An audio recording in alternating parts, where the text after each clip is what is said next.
आज एनटीए 7-8 दिन बाद आके माननीय सुप्रीम कोर्ट के सामने खुद एग्री करता है कि ग्रेस वाला जो पूरा हमने जो किया है ये गलत है, इसको हटा देते हैं। कहीं ना कहीं एग्री किया।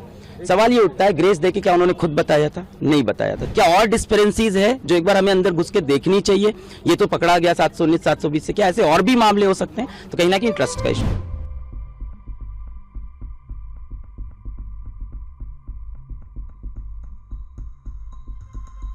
कि आज एनटीए ने खुद माननीय सुप्रीम कोर्ट के सामने माना कि जो उन्होंने ग्रेस नंबर दिए थे उससे बच्चों में डिससेटिस्फैक्शन हुआ, बच्चे प्रोटेस्ट पे आए और कहीं ना कहीं उन्होंने माना कि पहले कभी ऐसा नहीं है, पहली बार किया है, तो उन्होंने माना कि इसको हम हटा देते हैं ग्रेस नंबर को। हमारी 7 दिन से ये लड़ाई चल रही थी कि पहली बार आपने कैसे ग्रेस नंबर दे दिए, किस बेसिस पे आपने सोच लिया, बिना किसी को इन्फॉर्म किए, और आपने जब रिजल्ट आया तो बताया नहीं।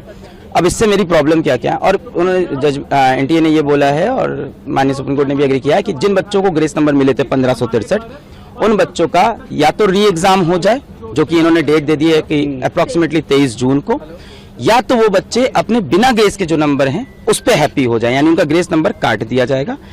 ठीक है, अब री एग्जाम हो उन बच्चों का जो देना चाहते हैं 1563 में से, और जो नहीं चाहते हैं उनका ओरिजिनल स्कोर रहेगा। फिर रैंक पूरी शफल हो, उसके बेसिस पे काउंसलिंग हो। पर इसमें मेरे कुछ पॉइंट्स हैं, 3 पॉइंट्स हैं मेरे। सबसे पहला पॉइंट ये है कि आज एनटीए 7-8 दिन बाद आके माननीय सुप्रीम कोर्ट के सामने खुद एग्री करता है कि ग्रेस वाला जो पूरा हमने जो किया है ये गलत है, इसको हटा देते हैं। कहीं ना कहीं एग्री किया। सवाल ये उठता है ग्रेस देके क्या उन्होंने खुद बताया था? नहीं बताया था। जब हमने 719 स्कोर पकड़ा, 720 तब बताना। तो क्या एनटीए और भी ऐसे बहुत चीजें करता है जो हमें पता नहीं चलती? क्या और डिस्पेरेंसीज है जो एक बार हमें अंदर घुस के देखनी चाहिए?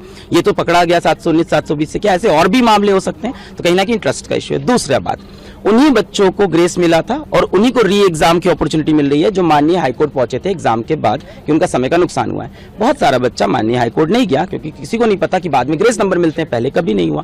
और 18 साल के बच्चे को नहीं पता है कि मुझे पेपर लिखने के बाद अब हाईकोर्ट जाना होता है। तो मुझे लगता है यहाँ पे राइट टू इक्वालिटी का वायलेशन है। तीसरी बात, पेपर लीक का जो मुद्दा है वो ओपन है, उस पर सुनवाई होती रहेगी।